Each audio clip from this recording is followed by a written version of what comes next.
So we are, if you've been reading along, we are 6 weeks into our walk through the story. We are 6 weeks into God's story for God's people. And if you know your Bible, which some of you probably know it better than others, I will tell you that we are only in like the third book of the Bible.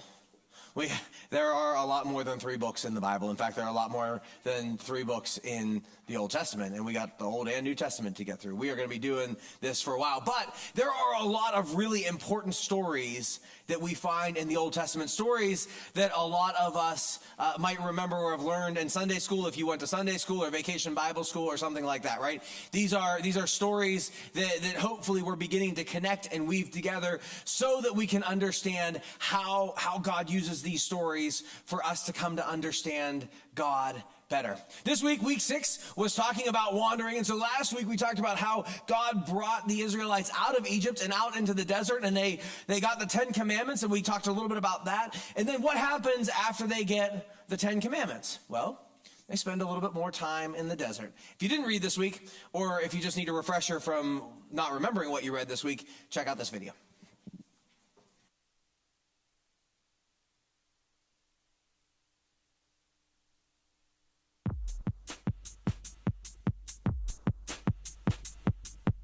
As the Israelites journeyed through the desert, they began to complain. They were tired of eating manna and wanted meat like they had when they were slaves in Egypt. Frustrated by their complaining, God gave the Israelites exactly what they wanted. A huge wind blew an enormous flock of quail right into their camp. They had so much quail, they ate it for every meal for a month. It was literally coming out of their nostrils. Not long after this, the Israelites continued their journey toward the Promised Land. They came to the outskirts of a city called Canaan. Moses sent spies ahead to see if the city was a good place to live and how tough the battle might be to take it over.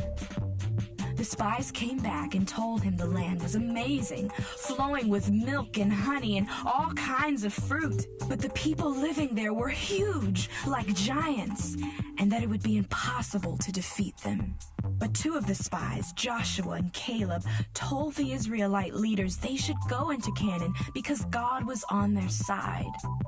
The leaders refused, becoming so angry at Joshua and Caleb that they almost executed them. Because the Israelites didn't believe that God would help them, God sent them to wander in the desert for 40 years.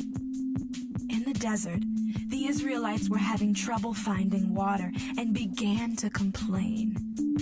So God told Moses to speak to a rock and water would flow from it. Moses trusted God, but only partly. He not only spoke to the rock, but struck it with his walking stick. When he did, water gushed from the rock. God wasn't happy with Moses' lack of trust and punished him by allowing him to see the Promised Land, but not enter it. Moses was getting pretty old and looked for someone to take over for him as leader. He chose Joshua. Just before he died, Moses stood before the entire nation of Israel and told them the story of how God had promised land to Abraham, freed them from slavery in Egypt, and had even given them commands to live by as God's special people. When he finished, Moses climbed a nearby mountain. God showed him all of the Promised Land, and Moses died.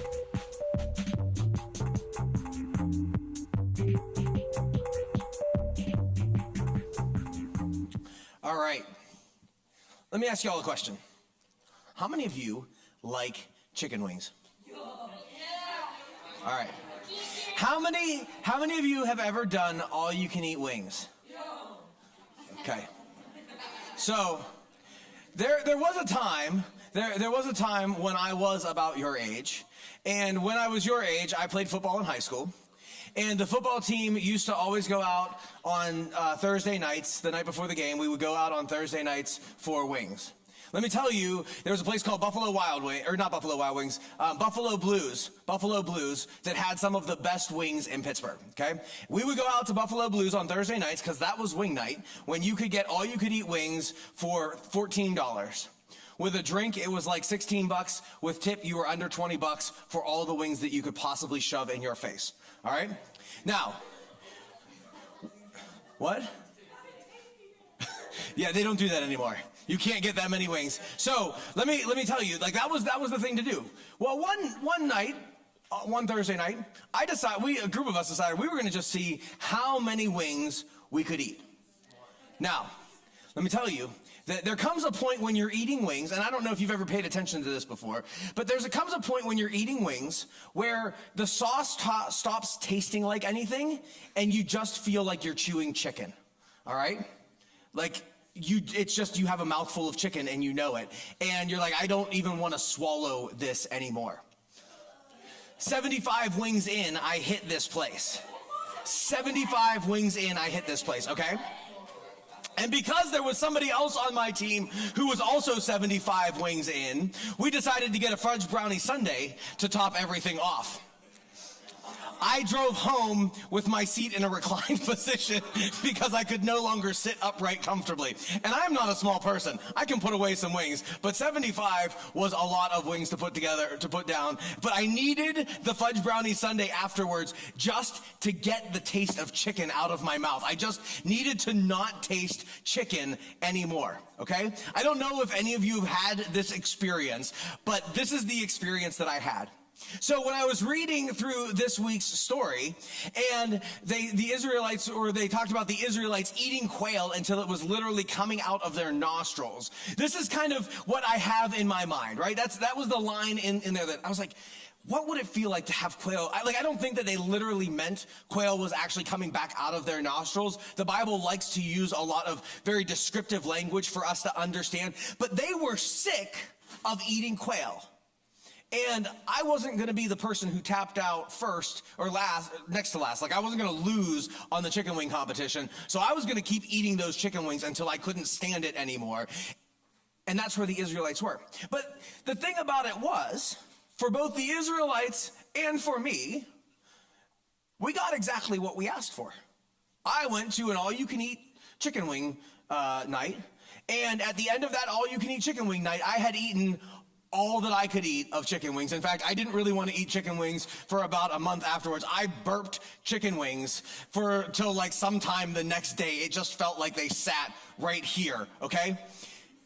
The Israelites were tired of eating manna, right? Remember, manna is that food that God gave them to sustain them in the desert. And so they're collecting this. And finally, they're like, God, we are sick of this manna. We're sick of this food that you're giving us. We want meat. Do you remember when we were back in Israel, or back in Egypt, and we had meat to eat?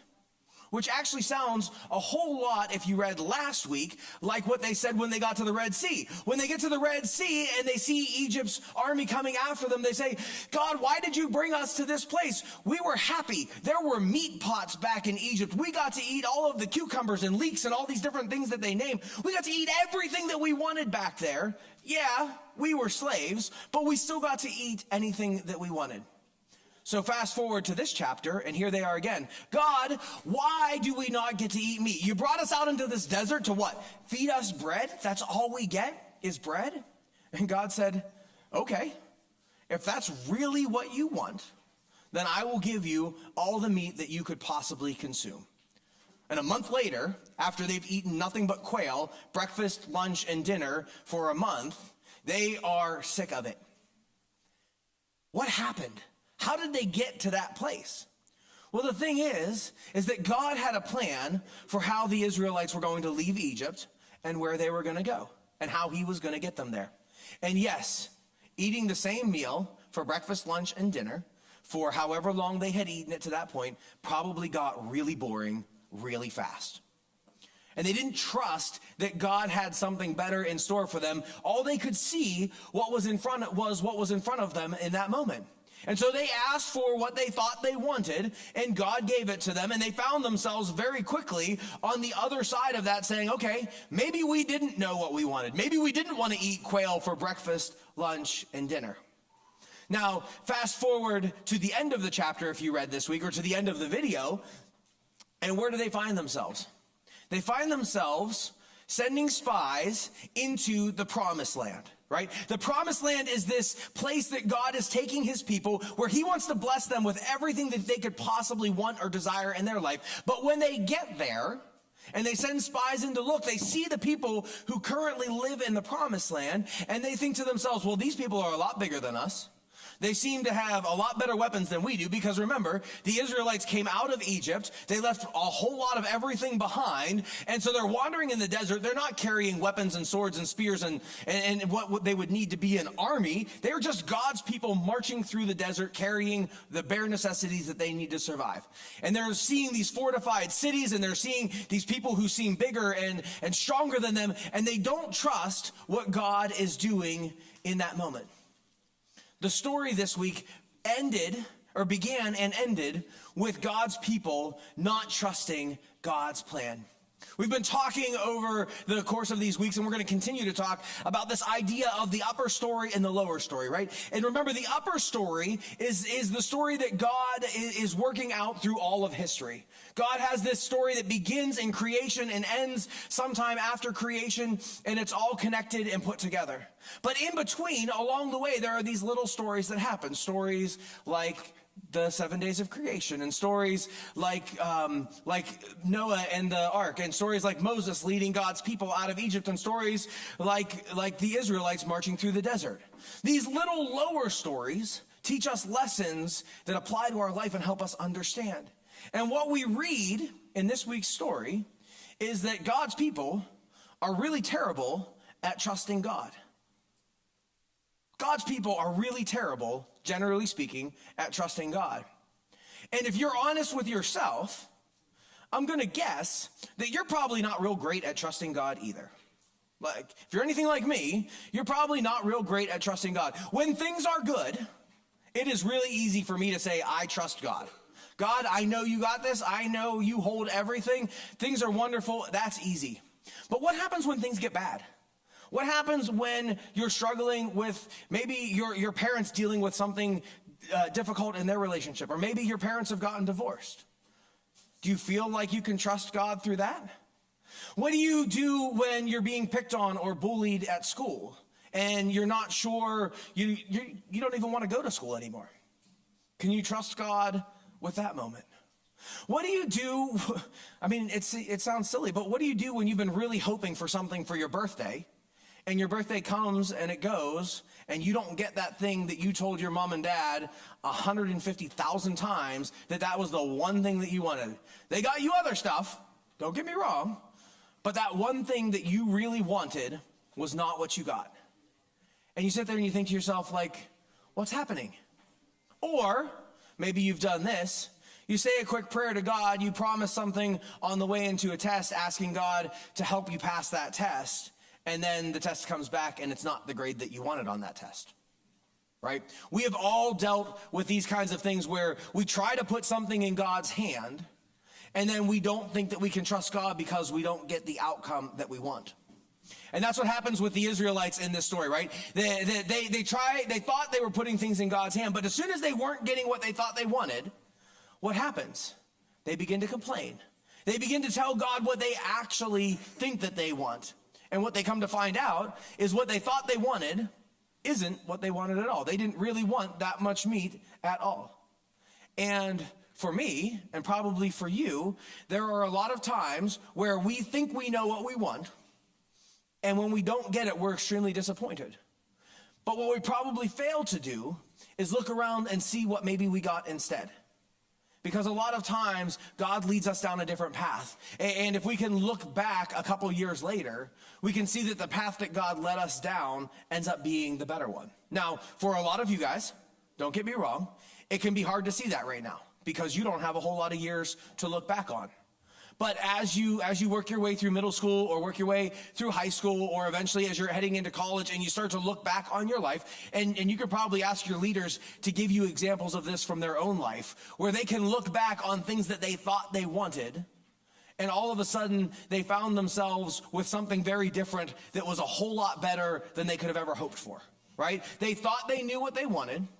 God didn't give that to them, gave them something else instead, and that something else that they got instead was better than they ever could have imagined or hoped for. And that's what the Israelites are eventually going to see. And over again through the Bible, we're going to keep talking about this. There are examples of God's people not wanting what God gives them, but then when they look back, they have this opportunity to see how good God is. We're going to head out into our small groups. Don't move yet.